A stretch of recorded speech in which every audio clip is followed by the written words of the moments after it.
I'm Steve Wells. And I'm Jeffrey Feldberg. Welcome to the Sell My Business podcast. This podcast is brought to you by the Deep Wealth Experience. When it comes to your liquidity event or exit, do you know how to maximize the value of your business? You have one chance to get it right, and you better make it count. Most business owners believe that business value is determined during the liquidity event. Unfortunately, most business owners are wrong. Your enterprise value is a direct result of the depth and quality of your preparation. Who are we and how do we know? We're the 9-figure exit guys. We said no to a 7-figure offer based on 3 times EBITDA. 2 years later, we said yes to a 9-figure offer based on 13 times EBITDA. Despite having the same people, the same company, the same services, we increased our business value 10 times. How did we do this? We spent millions of dollars and years of time to uncover strategies that level the playing field. The end result is the 12-week Deep Wealth Experience. We've created a proprietary solution that is relentless, resilient, and gets results. Learn how to master the art and science of a liquidity event. We've leveraged the same strategies that took us from 7 figures to 9 figures. The Deep Wealth Experience levels the playing field so you can dominate and win. Book your free call today to find out if you have what it takes for the Deep Wealth Experience. Visit www.deepwealth.com/success to book your free call. That's www.deepwealth.com/success. Welcome to episode 33 of the Sell My Business podcast. Stevie Aylsworth has been making a difference in the recruitment world for over 15 years. He has created and led recruitment teams that have delivered well over 1,000 placements globally. His experience in sales and management is crucial in shaping TriSearch as one of the industry leaders in innovative recruitment. Built on the principle of providing talent recruitment with intention, TriSearch is a full-service talent solutions firm with paradigm-shifting managed recruitment services delivered with speed, quality, and value. TriSearch's commitment to precision, original research, and transparency is what sets it apart. TriSearch possesses a deep human resource experience which creates success at all levels and across all functional areas throughout the United States, Canada, and Europe. Prior to TriSearch, Stevie was formerly a key executive and co-founder at TriWorth and a managing director of the West Coast division of Job Plex. Stevie graduated from Lehigh University with a BS in finance. Stevie, welcome to the podcast. It's a pleasure to have you with us. I'm excited because we always talk about capital here on the Sell My Business podcast and in the Deep Wealth Experience and with our community. But today we're going to talk about a different kind of capital. And for me, the most important capital, otherwise known as people. Stevie, you have hit a home run, not even a home run, a grand slam on the recruitment side. It'd be great to hear your story of how you got into recruiting and then how you got to where you are today. So why don't we start with that? Great. Thank you. I'm glad to be here. Thank you for having me. To start off, we were lucky enough to get trained in the executive search world. And most people know that as the C-suite, the very important leadership positions that people recruit on. And many times spend a good amount of money and resource to get the right people. And getting trained there, we got to see the best of those that are placed and the process in placing those high-power executives. We saw a major need pretty quickly in our career to take that downstream because it's very important to build your bench and build your culture and your people, maybe as important as even your executive team, because really the bulk of your people will drive the business. And we wanted to take that curated approach downstream and bring it to all levels, so whether it be a Salesforce build out, whether it be key management positions, all the way up to lead directors, VPs, and executive if needed. And so human capital is the most important capital, and sometimes we forget about it. We think about monetary or other things to grow the business, but it's really about the culture and people that create the company. And so our whole mission is driven by teamwork. And then we take that same teamwork downstream to our clients to make sure that they're building the right team with their human capital. We see it over and over again. People drive the business, people create the revenue. And even in today's technological world, you can't forget about the people that drive the business. And that's what we enjoy to do. It's a fascinating story here at Deep Wealth as we work with business owners who are beginning the preparation process to either exit the company or have a liquidity event. Oftentimes, when they go through the deep wealth experience, they realize that they have a gap. And the gap that they have is the talent that's not in the company, whether it be on the management team or in key positions in the company, the right people that will make a company more attractive to a future buyer or investor. Offline, Stevie, we were talking briefly about some of the myths that too many business owners have when it comes to recruiting talent. Can you give us some insights of what one or two of those myths are and what you recommend of what a business owner should do in terms of finding the right talent? Yeah, I think the number one myth is the do-it-yourself idea. And everyone does it. We even did it at times building our businesses in regards to that. I mean, you think you can hire people or find people that make the most sense. The problem is there's a lot of bias in that. And it's obviously your network is only so large. And so I think the biggest myth is you got to be careful doing it yourself in recruiting because you really want to get every available person, especially those that are gainfully employed. 90% of our placements are all people that are actually gainfully employed and not even looking for a job.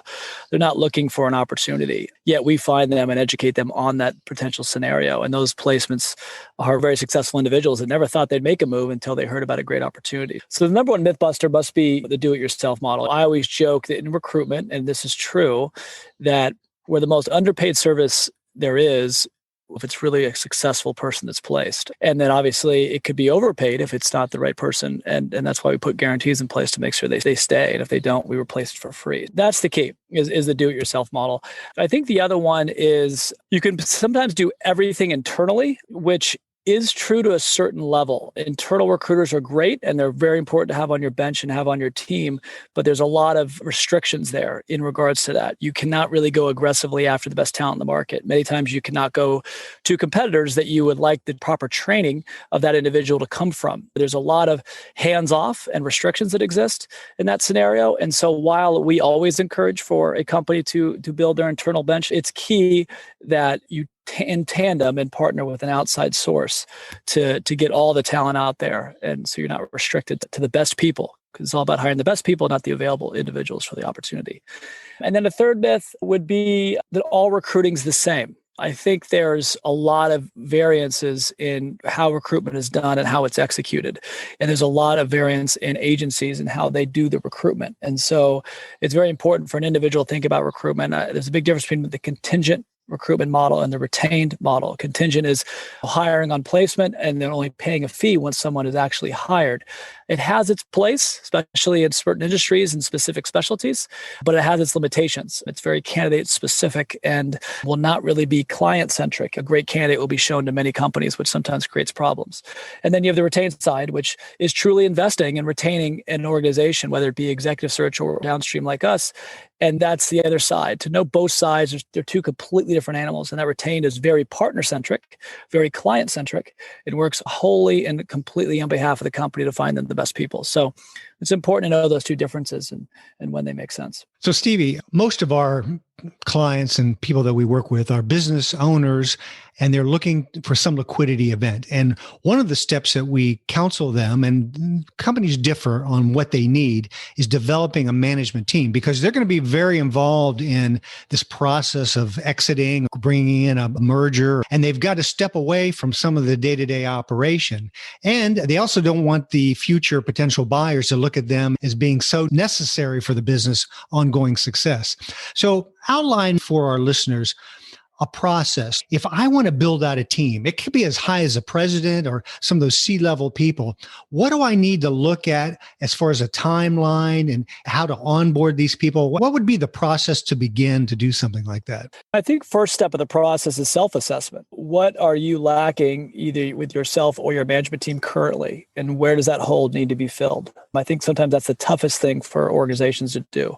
It's like a sports team. You can't win with that rock star shooting guard or that center. You need every position filled. So I think the self-assessment with you as a leader and then also your management team today is vital. You have to know where you're starting.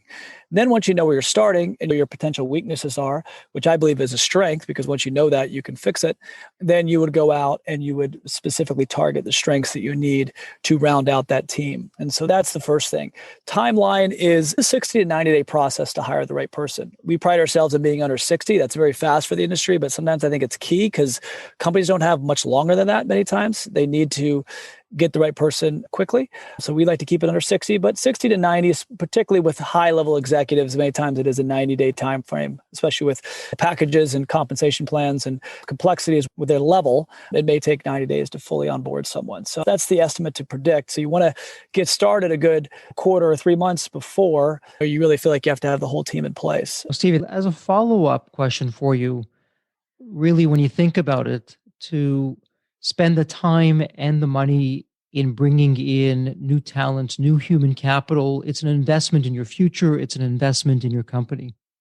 And I know in speaking with some business owners, you talked about the one extreme in the myths that are out there of doing it yourself and a DIY approach. I know there's another school of thought, and back in the day, there used to be the saying, nobody ever got fired for buying IBM. And I'm wondering your views and your thoughts for the business owners out there who may be thinking, okay, if I'm going to hire a recruiter for me for any position from the C-suite all the way down to the rank and file, nobody ever got fired for giving a retainer and working with and fill in the blank. We all know who those big companies are in search and recruitment. And I would love your insights as to why a firm like yourself may be the better option and probably is the better option in terms of how you differentiate yourself and what I'm going to get as a business owner working with a firm like yours and I may from some of the more bigger monolithic companies that are out there. Sure. It's a great question. And I think many people experience and feel the need to hire a big brand to protect themselves. That definitely does exist. The biggest thing, and it's funny, we're talking about human capital. I think the key in hiring a recruitment firm is what human capital will be on your search. That's the number one question. And I think the number one differentiator we pride ourselves on is very senior leadership within the recruitment side. At the end of the day, we are a recruiting company. We source and screen and assess candidates. We create absolute assurances. That's done by a very senior recruitment leader within our organization, always led by our executive leadership as well. And so when hiring or when looking at a smaller firm, which we would be considered a smaller firm,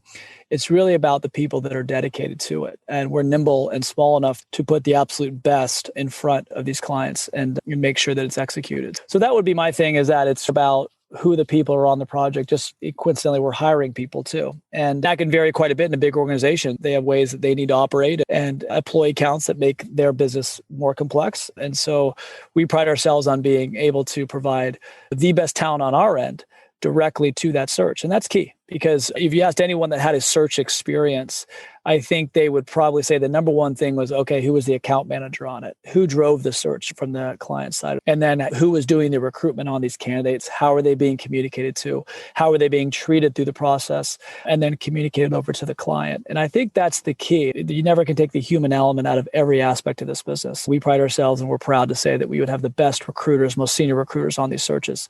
And that's key when you're talking to these individuals, because as we all know as professionals, you can tell when someone's a little green and doesn't really know what they're saying, and that affects the process, that affects the experience. The candidate needs to feel like the recruiter understands them and is representing them properly. And that's vital for the candidate experience and also getting the best candidates to the interview process. You know, when Jeffrey and I were building our company, we did all of it. We learned that we'd do it ourselves, and then we had recruiters, and we had successes and we had failures. Those failures are tough. We learned that first we were much slower, and I think it ended up costing us more money, and we weren't adapting as quickly as the recruiters could. But I know not every placement goes perfectly, and I know you do your best and everyone does their best. What happens when it isn't the right person, and how have you addressed that and seen that or helped your clients through that process?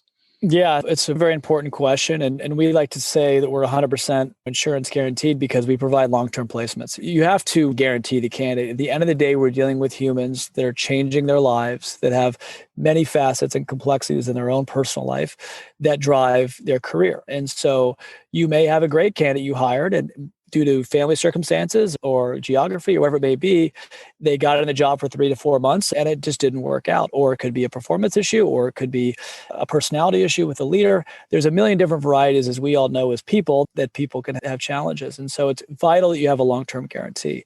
We provide guarantees that I've never really heard of. We provide a full 6 month on anything below 100K base, which really no one guarantees much under 100K more than 30 or 90 days at the most. So we want to make sure for that full 6-month period, anyone under 100K base salary is fully guaranteed. And many times, even when it's extended that, we've been flexible because it's all about being a partner with our client. We want them to have the long-term person. Anyone over 100K base salary, we do a full year, which is actually unheard of. Most full years are left for very senior executive leadership. And we want to stand by for that full 12-month period and absolutely know that they have the right long-term player, that someone's going to be there for years and create enterprise value to the organization 20-fold to what they paid us to get them. So I think it's really in the guarantees. No questions asked. If the person leaves, they leave. And that's the definition. And we go back at it, no additional expense, and make sure that person's placed. And doing that is built unbelievable partnerships for us. Sometimes you would think of that as a challenge. We actually think of that as an opportunity because it didn't work out for whatever reason.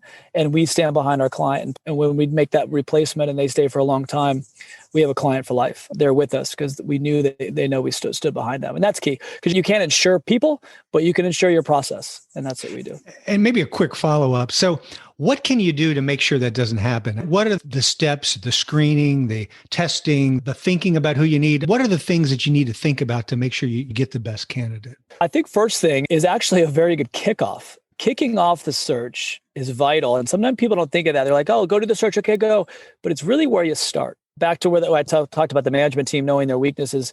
It starts in the search process at the kickoff and getting the absolute right questions that we call must-haves, the absolute must-haves of the position, 3 to 5 key must-haves that this person must have in their experience and their background. And then obviously identifying key selling points of the organization, because as you are recruiting and providing an opportunity, you're also selling an opportunity. And you want to make sure that the best candidates need to be sold, at least initially, to look into it. Because many times they're already successful or busy and don't have time to look at it until they really get interested. So it's defining the must-haves, it's defining the selling points. And then really the targets. The third thing would be what targets we specifically want to go after. A lot of times it's where people know that there's the right training, the right professional background. Maybe there's certain processes that company has in place that just sets them up to be very successful at this next organization. And so targets are key, and we're experts in that and going and finding anyone anywhere in any target and getting a conversation with them. Really setting the clear expectation, because it's where you start is where you end. If you start strongly with that foundation, then the recruitment process will have a lot of foundation to it, and making sure that when people are presented on those must-haves, they're told the selling points and they're coming from the targets, and therefore you have a higher percentage of a successful candidate. Now, once they start interviewing, it's vital to continue to communicate on the interview process between us and them as they go through their process. And we guide on our recommendations of the right ways to really ask questions and how to phrase those questions, and make sure you dig deep on an assessment level in the interview process to ensure that you have the right person. Finally, assessments are done. They can be very successful, actually. It just depends. There's so many different varieties, but assessments can be very effective on certain positions to know a history of performance and people that have worked, and what were those traits, what were those strengths that made them successful. And assessments can play a very good automated approach to ascertain that it's a high percentage probability that this person will be successful there. And then the last thing is, I never want to take out gut instincts. I think these business professionals have a very incredible gut instinct to be the business owner they are. We really encourage our clients to listen to that, because that might be the strongest of them all. And when they go through the final interview process, really feel into, can this person be right for not only the opportunity, but the culture. Culture is vital. I sometimes say it's more important for somebody to be a culture fit than actually a perfect experience fit, because they'll learn what they need to learn, but they'll live and breathe the culture. And that's vital for success. So intuition's key. Don't forget that. Don't get over too scientific about it. Make sure you stay true to your gut and hire who you feel is right. Stevie, a lot of wisdom that you shared there. And I really like the preparation and the in-depth of what you do to find the right candidate. Let's flip it though to the other side, because in all the years that you've been doing this, and for the thousands and thousands of professionals that you've placed, I'm sure you've seen the other side where a business owner or a company drop the ball and mess things up, and the person ends up leaving because of either the business owner or something that the company did. And again, at Deep Wealth, we have this 90-day solution where you come out of that with a launch plan to prepare your company to either have an exit or liquidity event. Mm-hmm. And there's no time to lose, because you've done something wrong and you've lost a key member of the team. Mm-hmm. So as a business owner, What advice can you give in terms of don't do this because I've seen what happens and it's not a result that you're going to like? So in other words, what are the common mistakes that business owners are making that have their people from the highest of levels to the lowest of levels leave that company? Yeah, that's a big one because I think it can go in so many different directions. Depending on the size, because I think size is key in some of these organizations and how big they are and how they operate, because it's much different for a $10 million company than it is for a $250 million company many times. But I think one of the biggest challenges is over micromanagement, putting the right policies and procedures in place, but empowering your individuals to be successful. We've seen that create the most longevity, the most retainment than anything. If someone feels self-empowered to do their job at the highest level and have the flexibility to do it at the highest level with the right parameters and structure in place so they're not running wild, that's lifers. And we've had many stories where we placed individuals that are there 10, 20, 15, 20 years now because they've been given that authority. And so there is a balance in that. It's having the key parameters in place to know that you are keeping, as a leader of a business or an owner of a business, the individuals within the constructs of what the organization needs, but empowering that autonomy for that individual to be successful and feel like they're empowered to do their job at their best ability. That creates more loyalty and more teamwork and more ownership of the process than anything. So I think that's key. And I think sometimes when business owners, because we're all like this, we're micromanagers to a certain degree, and the only way we got there was by being organized and working hard. Sometimes may over control when the best people don't want to be overly controlled. So that would be one thing that's key. And then additionally, going back to culture, it's such a used word, but it's so vital. We see it constantly. And when you mentioned the company screwed it up, many times they screwed it up because the culture's off, because the hiring manager is not as jazzed about the organization as the CEO or the CFO or whatever it may be. And so as the interview process went on and went forward, there was a major difference between executive experience and then second line or third line experience. And I think sometimes that's what companies get wrong, is they know what they want as executives and they might be very in alignment there, but they haven't quite brought it down completely or don't have the right incentive plan or whatever it may be with the individuals below that are as highly motivated or as highly jazzed about the organization. So that a lot of times you'll have fallout of good candidates in that process. So along the lines of providing autonomy, it's really also bleeding that culture all the way through to the lowest man or woman on the totem pole. It's key. That's vital. And I always encourage owners to make culture their number one priority. It's key in the experience of candidates and retaining and attracting the best talent. This is piggybacking off what you just said, Stevie. We're talking about how the companies can look at their culture, make sure it's indoctrinated in everyone so they put their best foot forward. And you mentioned it before, you are recruiting. So that is a sales process. We're trying to make the company, the benefits and the attributes of the company obvious to those candidates. So my question is, what trends have you seen? Now, you've been in business long enough to see a lot of trends on what people are looking for when they look to move to a company, and the whole millennial coming in many years ago and how that affected the business community and their hiring practices. So what do you see out there, and particularly maybe with even the coronavirus, what are candidates looking for in companies these days as they look at making a switch? Yeah, it's a great question. I think the coronavirus plays actually a vital role in this too. The common theme out there right now that I think everyone's feeling that we're all in this together. I think that's what this crisis has showed us. And also when you look at it from a corporate level, I think there's a much more, even than before, willingness and eagerness to be part of a team. Our number one value at TriSearch is teamwork. We bleed it every single day and we execute that way. And we never, ever stop working as a team. It's been our number one vital reason for success. And I think people are craving that. I really do. What we see with candidates, they want to feel like they are part of something much bigger than themselves, but they're not in it alone. They're in it together. And I think people really want to have that experience. I think it's key. So teamwork is absolutely what people are looking for. There's a lot of individualism. You talked about different stages of things. Look at the last 20 years, at least from 2000 to 20, there was a lot of individualism in the earlier part of this, let's call it the first decade, leading into the global recession, 2009. And I feel like we're slowly climbing back, and now through crisis, into more of a teamwork approach. And you've seen that with a lot of leading tech companies. They've done a great job of creating incredible cultures and teamwork scenarios. And so that's the craving. I think that's where we're going, is hopefully as humanity, as also individual corporations. because I think that's what people enjoy. I think we're a people of community. We want to be together. We want to feel part of something. And I think people really are wanting in their next career move to feel truly part of something. Stevie, with the Deep Wealth experience, we have this 9-step process that helps business owners prepare for an exit process. What you're doing is really the beginning process. So it's the opposite of the exit. It's the beginning process where you're getting people in on a team that they're going to be put in place, and over a period of time, the results, when things are done well, are going to show. But it's garbage in, garbage out, or gold in and platinum out. Because you're only going to be as good as, in this instance, the recruiter that you hire to help you find the talent. So as a business owner, it would be great if you can give us insights on 2 different types of recruiters. The recruiters that we should stop whatever we're doing and run as fast as we can in the opposite direction. How do we know who these kinds of recruiters are and what they say or don't say or what they do, that we should just not use them and go somewhere else?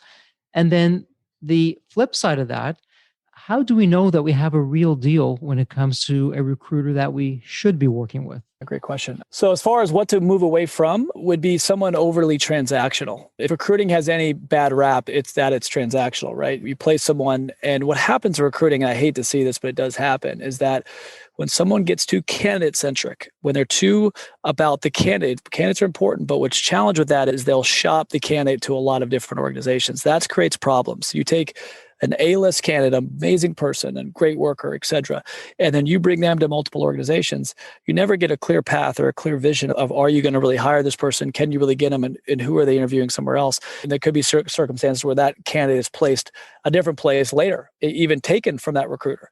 So if someone is too heavily sometimes in a niche and very database and candidate driven only, I caution against that, because I think it will only work as well until the database is dried out. And also it's not loyal to the client. So transactional is a major issue. You want someone that's going to be in for the partnership. And that doesn't mean they're going to have the best win of their career in the first 30 days of working with you. It's about that they want to work with you for a very long time. And long-term with teamwork and partnership, you coincidentally would have way more revenue as a recruiting company than you would transactionally anyways. So asking key questions like, how long is your guarantee? Your 30-day or 60-day guarantees, I would shy away from that. I think you're asking for a transactional type recruiter that's not going to stick by their placement. Sometimes they're not asking for enough. Now, this is funny because we don't do anything contingent. We do ask for skin in the game or some level of retainer to everything we do, even down to large hourly projects we've done.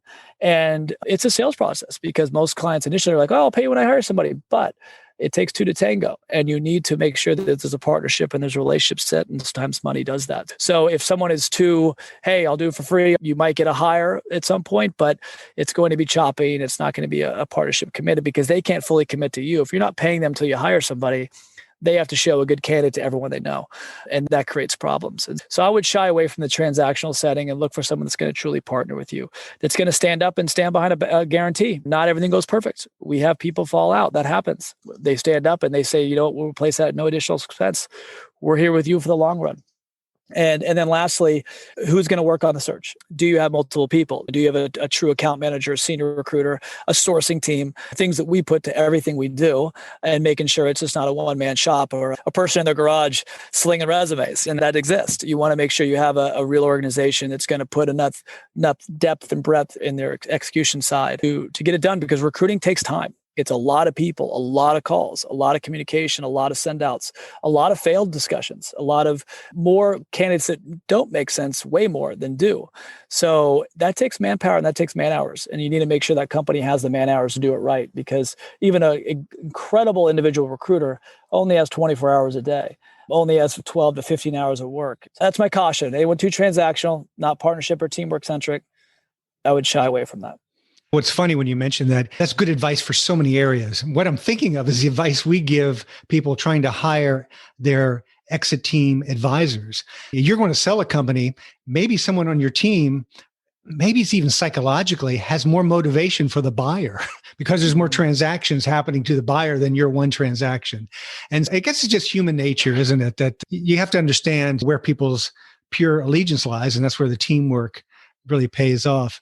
I was curious what you find exciting about this personally, and you've been in it for a while, and maybe you don't have a story, maybe you do. What have you seen that has been inspiring to you and the people you might have found or situations of people you helped? Anything come to mind? Oh, yeah. One thing is we have a mission statement called Talent Recruitment with Intention. And what we meant by that is that it's one thing to resume match. It's one thing to experience match and get candidates and companies in conversations for potential employment. It's a whole other thing to align intention. And what I mean by that is the company has a very clear intention of what they need. They can't really control that. They might have a very distinct role that they need to fill to make sure that job is done for a larger working corporation. Yet the individual has a very clear intention of what they want for their career. It's making sure that 10-year plant manager wants that opportunity and is right for their career in their own human and professional development. And so we take a lot of time to match that. I think that's one of the most rewarding things for me in this business is as we've gone to the years, we get better in that. We've learned, like everyone else does, of how you more accurately and consistently can align that intention. And when we do align that, the people stay forever. We never even worry about a guarantee. It just all works. It's pretty automatic. So that's one thing I would say. The other thing I would say is I would turn it internally. One thing I'm very proud of is what we do for our clients, we did ourselves.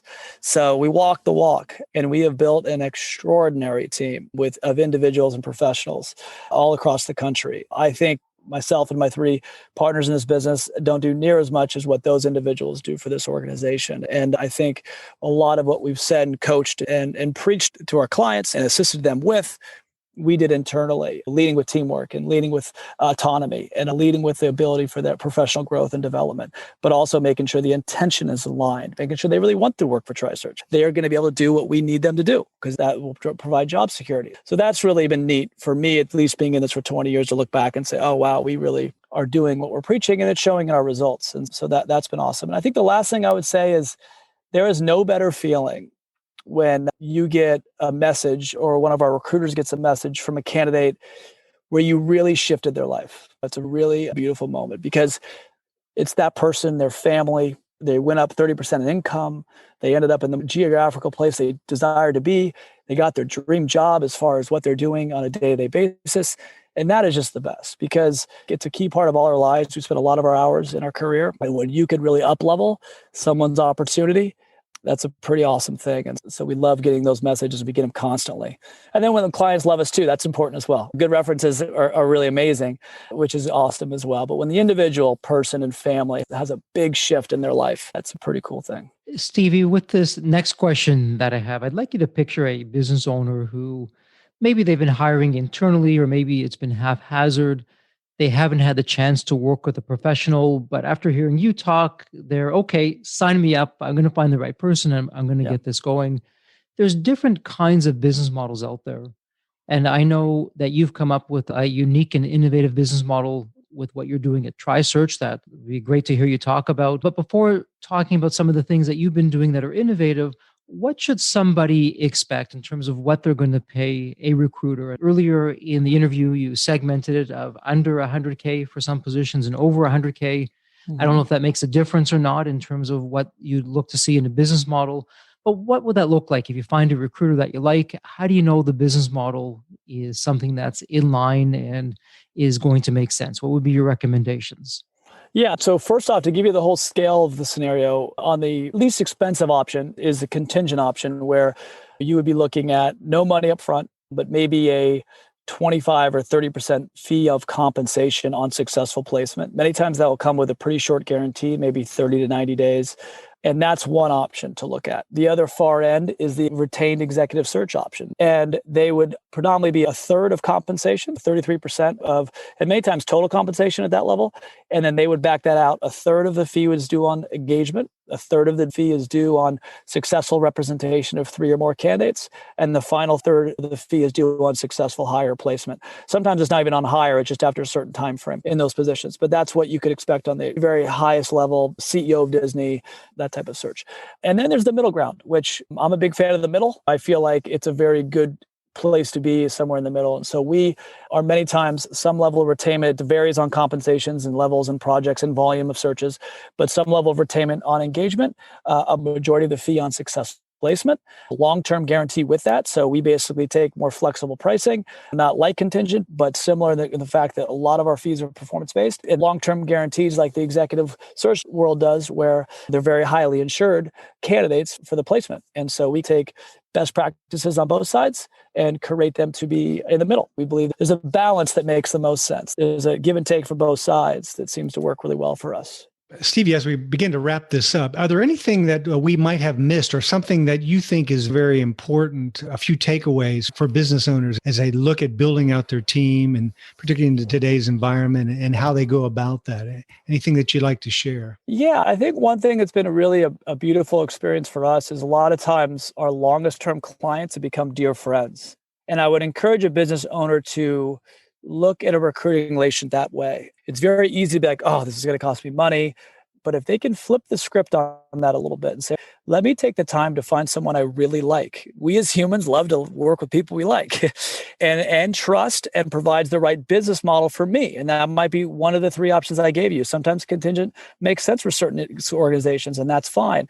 But it's really about taking the time to really like that person, because they will be an extension of you, and not for your technology and not for your office space, but really for your people. That is gigantic. That's huge about how you drive and grow your business. And so that's my one encouragement, is take the time, because that is a very important aspect of who you work with. And it's not all about expertise. Sometimes it's about someone that you trust. No matter what, they're going to get you the right hire. And sometimes that's the best solution. Stevie, one other question before we go into our wrap-up questions, and we have a favorite one that we ask every guest. But before we get there, as we record this interview, we're still going through the pandemic. And people had thought initially that where we are today, it would have been over or at least well behind us.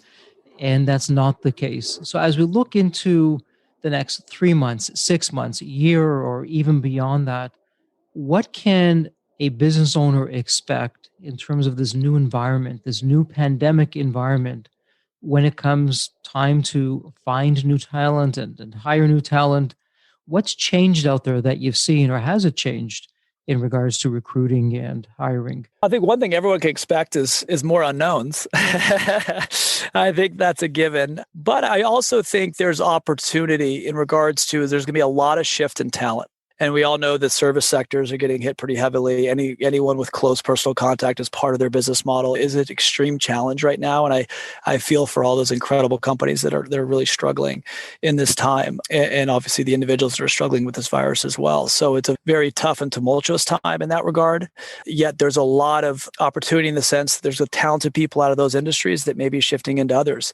There's industries that are thriving right now. And it surprises me sometimes. E-commerce and a lot of organizations are doing extremely well. And so it's a little bit of an irony, at least from my seat, to see one company hiring 300 people, the next company closing their doors. It's really a game of extremes right now. But the silver lining, and I'm an optimist for the most part, so I come from this side many times, but there's a lot of strength in the economy from a hiring standpoint behind the most direct hit organizations. So I encourage everyone to look for ways to hire good people right now. We've done it ourselves. We've hired some tremendous people as a result of being downsized in large organizations. And there's nothing wrong with those large organizations. They just had to downsize in this environment.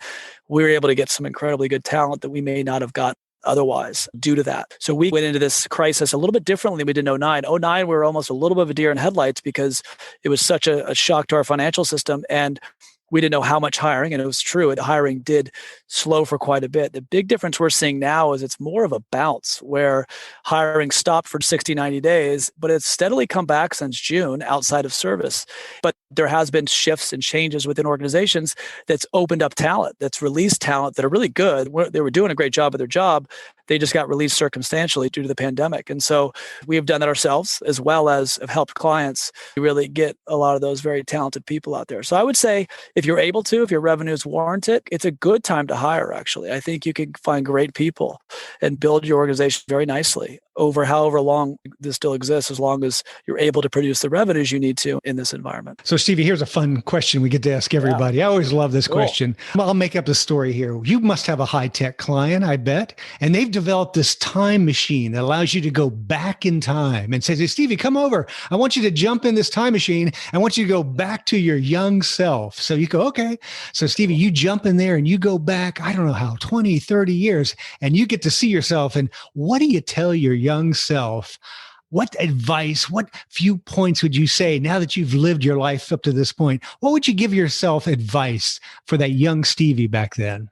Wow, I love that question. That's a great one. Never stop dancing. I'm a big dancer, so I like that. I don't think I ever stopped, so that's good. I kept that going a little bit. But I think the biggest thing, and I think is continue to have fun. That's another big value of ours, is that adult stuff gets more serious. And sometimes we lose the aspect to have fun, whether it be in our personal lives or in our professional worlds as well. And so I would encourage that youthful Stevie to stay with childlike curiosity and fun and enjoy every aspect and every stage, because it is fun. It's a journey we're all on, and it's an amazing way to stay connected with your inner child and never lose that zest for life. And so I would say no matter grade school, high school, college, all those tests you got to take, and then getting your first job and then eventually building a business, have fun with it. You have to do the details, but it's important to have fun, because I think at the end of the day, and we all look back to whatever we do, we really remember if we have fun or not. That's what's important. And if we've touched people's lives and helped others. So that's my advice. Stevie, I love how you use the F word. We don't hear that enough, the fun word. And I think that's some terrific life advice going on there. Yeah. How would somebody find you online if they want to reach out or learn a little bit more about you, or TriSearch? What would be the best place? I'm on LinkedIn, Stevie Aylsworth, managing partner of TriSearch. Email's easy, saylsworth@trisearch.com. First initial, last name. And so I'm pretty easy to find via email and LinkedIn, at least that way. Terrific. And for our listeners, we'll put all of that in the show notes, particularly if you're driving. We got you covered. We're going to wrap up this episode. It's been an absolute delight. And I'll use your F word, the fun. It's been a lot of fun hearing your stories and giving some wonderful insights and some wisdom. Thank you so much, Stevie, and wishing that you remain healthy and safe. Thank you. You too, everybody. Thank you. Yes. Thank you. Thank you, gentlemen. Thank you so much.